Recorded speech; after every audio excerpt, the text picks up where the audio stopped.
नाज़रीन गिरामी अस्सलाम वालेकुम वरहमतुल्लाहि वबरकातुहू। सीधी बात के ताज़ा तरीन खबरों में आप लोगों का इस्तकबाल है। आइए सबसे पहले आज की सुर्खियों पर नजर करते हैं।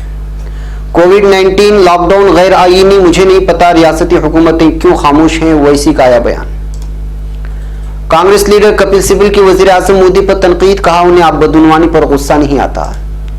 लॉकडाउन पर ममता बनर्जी ने तनकीद करते हुए कहा मरकज से नहीं मिल रही है कोई मदद, बगैर मंसूबे के नाफिज किया गया लॉकडाउन। मेरठ बिहारी मजदूरों की घर वापसी का नहीं कोई इंतजाम, रजिस्ट्रेशन सेंटरों के काट रहे हैं चक्कर। वजीर खजाना निर्मला सीतारमण का बड़ा ऐलान, 15,000 से कम तनख्वाह वालों को मिलेगी सरकारी मदद।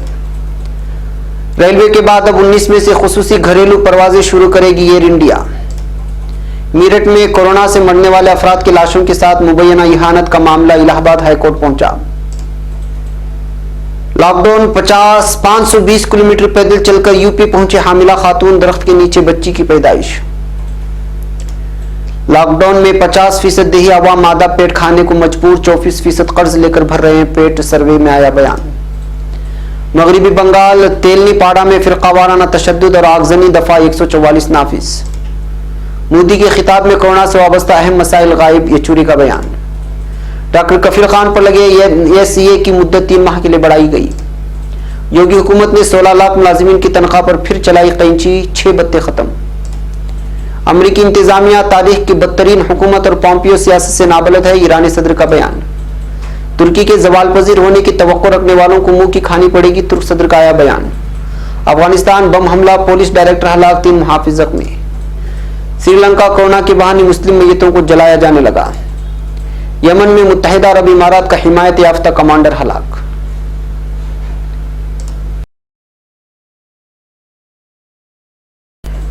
नाज़रीन गिरामी अस्सलामु अलैकुम वरहमतुल्लाहि वबरकातुहू। सीधी बात के ताज़ा तरीन खबरों में आप लोगों का इस्तकबाल है। नाज़रीन मैं अंसार अजीज नदवी आज की ताज़ा तरीन खबरें लेकर के आप लोगों की खिदमत में हाजिर हूँ। तफसीलात में जाने से पहले मैं आप लोगों को इत्तला कर दूँ कि आज के दोनों प्राइम टाइम शाये हो चुके हैं, जिसमें अहम तरीन खबरों पर तबसरा किया गया है। वायरल वीडियोस दिखाए गए हैं जो अक्सर दिखाए नहीं जाते, ऐसी खबरें जो छुपाई जाती हैं सामने लाने की कोशिश की गई है। आप लोग देखें, दूसरों तक पहुंचाएं, लिंक को शेयर करें। 1 मिलियन सब्सक्राइबर्स के दौड़ में मिशन में शामिल होकर के अपने दीगर दोस्त अहबाब को सीधी बात से जोड़ने की भरपूर कोशिश करें। इदारे को हर मुमकिन कोशिश करें ताकि इदारा आपकी खिदमत करता रहे। बहकर नाज़रीन आज की पहली खबर है हैदराबाद से। ऑल इंडिया मजलिस इत्तेहादुल मुस्लिमीन के सदर असदुद्दीन ओवैसी ने मुल्क में कोविड से निपटने के लिए चल रहे लॉकडाउन को गैर आईनी करार दिया है और मांग की है कि एनडीए हुकूमत बहरान में मुब्तला मुहाजिर मजदूरों को राहत देने के लिए कदम उठाए। ओवैसी ने पीर की रात एक ऑनलाइन अवामी मीटिंग से खिताब करते हुए कहा कि लॉकडाउन गैर आईनी है। हुकूमत हिंद नेशनल डिजास्टर मैनेजमेंट कानून, वबा कानून के तहत पूरे मुल्क को लॉकडाउन में नहीं रख सकती। ओवैसी ने कहा यह विफाकियत के खिलाफ है, ये रियासतों का मौजू है। मुझे नहीं पता कि रियासती हुकूमतें क्यों खामोश हैं। अब खबर नई दिल्ली से। कांग्रेस ने मरकजी हुकूमत पर आईनी ढांचे को कमजोर करने का इल्जाम लगाते हुए कहा है कि मुल्क की बागडोर संभालने से पहले बदउनवानी के खिलाफ सड़कों पर उतरने की बात करने वाले वजीर आजम नरेंद्र मोदी इस पर खामोश हैं और बदउनवानी के सिलसिले में अब उन्हें गुस्सा नहीं आता। कांग्रेस के सीनियर लीडर कपिल सिब्बल ने मंगल को यहां नामानिगारों की कॉन्फ्रेंस में कहा कि गुजरात हाईकोर्ट ने रियासत में बरसरे इख्तिदार भारतीय जनता पार्टी की क़यादत वाली हुकूमत के वजीर तालीम भूपेंद्र सिंह चड्डा को असेंबली इंतखाबात में ढोलका सीट पर मिली जीत को रद्द कर दिया। इस फैसले को बीजेपी की बदउनवानी की जीती जागती मिसाल करार देते हुए उन्होंने कहा कि चड्डा समा के खिलाफ पूरी तौर से सख्त कार्रवाई होनी चाहिए। अब खबर कलकत्ता से। मरकजी हुकूमत की सख्त तनकीद करते हुए वज़ीर आला ममता बनर्जी ने कहा है कि मंसूबे के बगैर लॉकडाउन नाफिज किए जाने की वजह से मुल्क में हालात खराब हुए हैं। ममता बनर्जी ने कहा कि मरकजी हुकूमत को कोरोना वायरस के बहरान में रियासती हुकूमत की मदद करने के बजाय रियासत के बकायाजात को भी रोक रखा है। दूसरी जानिब वज़ीर आला ममता बनर्जी ने लॉकडाउन के दरमियान महदूद पैमाने पर माशी सरगर्मियां शुरू करने का ऐलान किया है।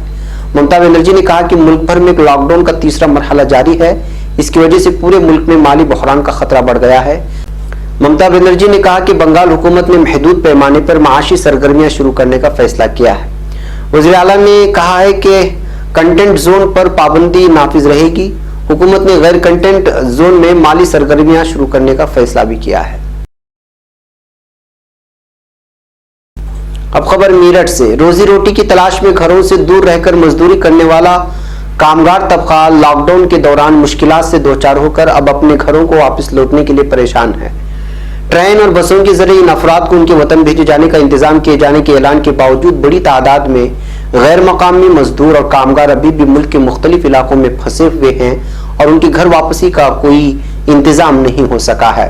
मेरठ में भी ऐसे ही सैकड़ों मजदूर हैं जिनका ताल्लुक बिहार से है और वो रजिस्ट्रेशन सेंटरों पर नाम दर्ज करवाने के लिए पहुंच रहे हैं, लेकिन जिला इंतजामिया की जानिब से अब तक ना तो उनके लिए किसी बस या ट्रेन के जरिए भेजने का इंतजाम किया गया है और ना ही कोई जानकारी ही दी जा रही है। गुज़िश्ता एक हफ्ते से अफराद उन रजिस्ट्रेशन सेंटरों का चक्कर लगा लगा कर परेशान होते जा रहे हैं। अब खबर नई दिल्ली से। वजीर आजम नरेंद्र मोदी ने कोरोना वबा के दौर में पूरे मुल्क के मुख्तलिफ सेक्टर्स को संजीवनी देने के लिए 20 लाख करोड़ रुपए के राहत का पैकेज का ऐलान किया है, जो मुल्क की जीडीपी का 10वां% है। वजीर खजाना निर्मला सीतारमन इस खुसूसी इक्तिसादी पैकेज के बारे में तफसील से जानकारी दिया है। आज उन्होंने वजीर खजाना निर्मला सीतारमन ने इस राहत पैकेज में किस जुमरे को कितनी राहत मिलेगी इसकी इत्तला दे रही। ये इक्तिसादी पैकेज खुद इन्हिसार हिंदुस्तान मुहिम के अहम कड़ी के तौर पर काम करेगा, ये उनका दावा है बीजेपी वालों का, जबकि इसके ऊपर बहुत सारी तनकीदें सामने आनी शुरू हो गई हैं। वजीर खजाना निर्मला सीतारमन ने कहा कि इनकम टैक्स में ट्रस्ट एलएलपी को सभी पेंडिंग फंड फौरी तौर पर दिए जाएंगे। उन्होंने कहा कि कल से आइंदा साल तक टीडीएस और टीजीएस के लिए 25% अदायगी में छूट दी जा रही है, जो कि अगले साल 31 मार्च 2021 तक जारी रहेगी। इससे 50,000 करोड़ रुपए का फायदा होगा। वजीर खजाना निर्मला सीतारमन ने कहा कि 15,000 से कम तनख्वाह वालों को सरकारी मदद दी जाएगी। तनख्वाह का 24% हुकूमत पीएफ में जमा करेगी। उन्होंने कहा कि 2,500 करोड़ की मदद इसके लिए हुकूमत की तरफ से दी जा रही है। निर्मला सीतारमन ने कहा कि पीएफ हिस्सेदारी आइंदा 3 माह के लिए घटाया जा रहा है। ये काम करने वालों के लिए किया गया है। सरकारी और पीएसयू को 12% ही देना होगा। पीएसयूपीएफ का 12% ही होंगे, लेकिन मुलाजिमीन को 10% पीएफ देना पड़ेगा। पैगम नाज़रीन, ने पूरे मजदूरी करने वालों के लिए नहीं, ये जॉब करने वालों के लिए सब ऑफर दिए जा रहे हैं। ये समझ में नहीं आया कि मजदूरों के लिए क्या पैकेज आप लोगों ने दिया है। बहरखैर, अब खबर नई दिल्ली से। मुल्क के अलग अलग रियासतों में फंसे लोगों को उनके घर तक पहुंचाने के लिए रेल खिदमात बहाल कर दी गई हैं। अब खबर है कि रेलवे की तरह लोगों को घर पहुंचाने के लिए एयर इंडिया 19 मई से 2 जून के दरमियान खुसूसी घरेलू परवाजें शुरू करने जा रही है। इनमें से ज्यादातर परवाजें दिल्ली, मुंबई, हैदराबाद और बेंगलुरु से होंगी। टाइम्स ऑफ इंडिया की खबर के मुताबिक चेन्नई के लिए सिर्फ एक प्रवास की सहूलत दी गई है। ये 19 मई को कोच्चि से चेन्नई के लिए उड़ान भरेगी। इसके अलावा दिल्ली के लिए 173, मुंबई के लिए 40, हैदराबाद के लिए 25 और कोच्चि के लिए 12 फ्लाइट की शुरुआत की जाएगी। अब खबर इलाहाबाद से। यूपी के मेरठ में कोरोना वायरस से मुतासिर होने वाले मरीजों के इलाज में संगीन कोताही बरतने और कोरोना वायरस से होने वाले अमवात के आखिरी रसूम में इंतजामिया की तरफ से मुश्किलात पैदा किए जाने का मामला इलाहाबाद हाईकोर्ट में पहुंच गया है। अदालत से दरखास्त की गई कि मेरठ के गुर्बतज़दा इलाकों में फैलते कोरोना वायरस और उसके नतीजे में होने वाले अमवात के मामले की अदालती जांच कराई जाए। मेरठ के समाजी कारकुन लोकेश कुमार खिराना की तरफ से इलाहाबाद हाईकोर्ट में मफाद आमा की अर्जी दाखिल की गई है। अर्जी में मेरठ के सरकारी अस्पतालों की बदहाली और नाकिस इलाज की तफसीलात पेश की गई है। अर्जी में कहा गया कि मेरठ में कोरोना से मुतासिर मरीजों के इलाज में संगीन कोताही बरती जा रही है और कोरोना वायरस से मरने वाले अफराद की लाशों के साथ इहानत आमेज रवैया अपनाया जा रहा है। अब खबर नई दिल्ली से। हिंदुस्तान में कोरोना बहरान की वजह से लॉकडाउन का अमल जारी है। इस लॉकडाउन में रोजगार न मिलने की वजह से कई हामिला खवातीन भी जान को खतरे में डालकर हजारों किलोमीटर का सफर पैदल करने के लिए निकल गई हैं। कुछ घर पहुंच गई हैं, कुछ रास्ते में हैं और कुछ की तबीयत भी खराब चल रही है। कुछ ऐसी खबरें भी सामने आई कि रास्ते में हामिला खातून ने बच्चे को जन्म दिया। ऐसी एक खबर उत्तर प्रदेश से सामने आ रही है, जहां एक हामिला खातून मध्य प्रदेश से पैदल चलकर पहुंची। बताया जाता है कि मध्य प्रदेश से 500 किलोमीटर दूर उत्तर प्रदेश वाक़ अपने गांव के लिए हामिला खातून राज हेट्टी एक दर्जन लोगों के साथ पैदल निकल पड़ी थी। जब वो पीर के रोज बालाभीत गांव पहुंची तो उसे दर्द-ए-ज़ह का एहसास हुआ और फिर वो एक बच्ची की पैदाइश एक दरख्त के नीचे हुई। मीडिया जराये के मुताबिक जब वो मध्य प्रदेश के धार से पैदल सफर पर निकली थी तो 8.5 महीने की हामिला थी।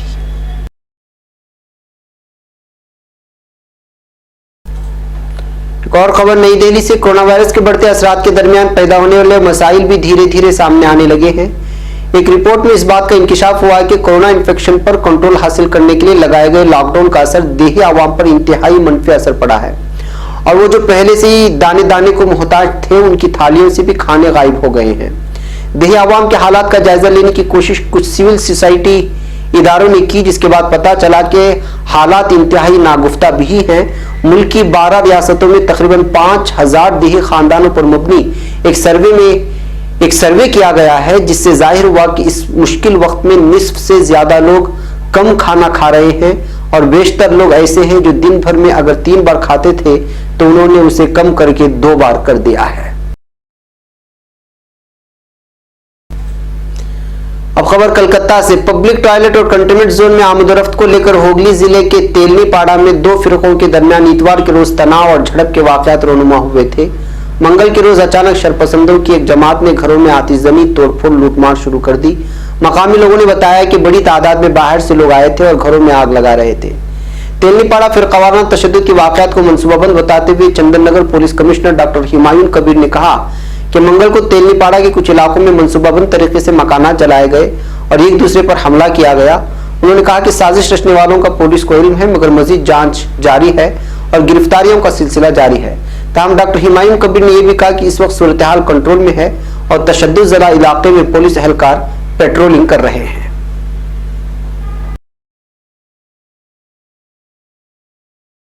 अब खबर नई दिल्ली से, communist party of India Marxist CPIM ने वज़ीर-ए-आज़म नरेंद्र मोदी के कौम से खिताब पर तनकीद करते हुए कहा कि इस खिताब में उन्होंने कोरोना वायरस कोविड-19 से मुतालिक अहम मसलों के बारे में बात नहीं की।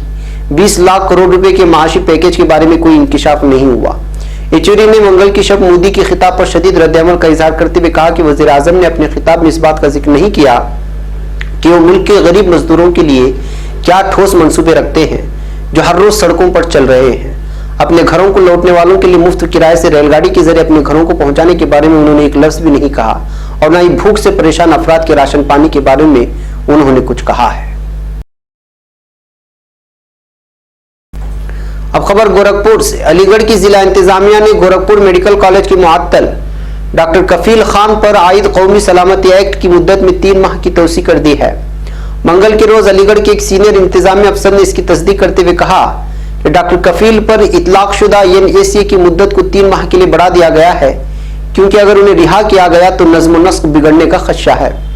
वाज़ेह है कि गुज़िश्ता माह 29 जनवरी को Uttar Pradesh special task force ने डॉक्टर कफील को दिसंबर में AMU में CAA के खिलाफ मुबैना इश्तियाल अंगेज तकरीर करने के इल्जाम में मुंबई एयरपोर्ट से गिरफ्तार किया था। वहां वो CAA मुखालिफ रैली में हिस्सा लेने गए थे।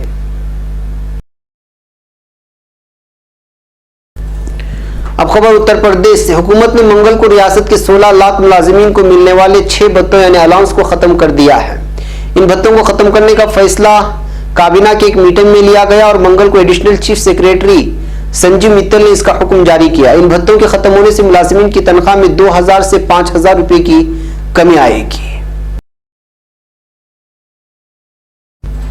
अब खबर ईरान से, ईरान के सदर हसन रूहानी ने अमेरिका की मौजूदा हुकूमत को अमेरिकी तारीख की बदतरीन हुकूमत करार देते हुए कहा है कि अमेरिकी वजीर खारिजा माइक पॉम्पियो सियासत की अलिफबा से भी नाशना है। खबर के मुताबिक सदर रूहानी ने काबीना के इजलास से खिताब में कोरोना वायरस की वजह से पेश आने वाली मुश्किलात की तरफ इशारा करते हुए कहा कि हमारे कौम ने सब्र और इस्तिकामत के साथ मुमिनाना खिदमात के शानदार जलवे खल्क किए हैं और हम बाहमी इत्तेहाद के साथ मुश्किलात पर गलबा पालेंगे।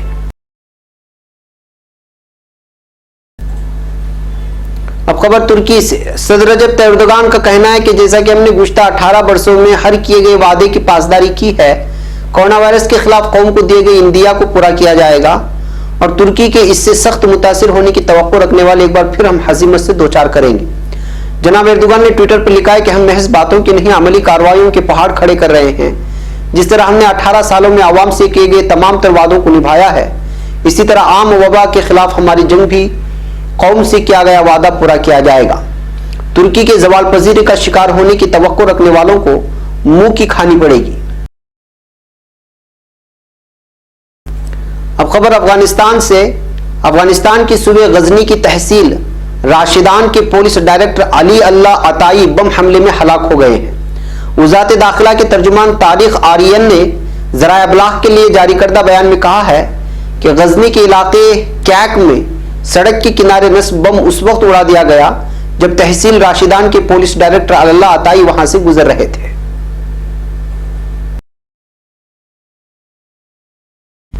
अब खबर श्रीलंका से। श्रीलंका में मुसलमानों को अपने मुर्दों को दफनाने की इजाजत नहीं दी जा रही है, बल्कि इंतजामिया कोरोना वायरस से हलाक होने का इल्जाम आयद करके मैयतों को जला रही है।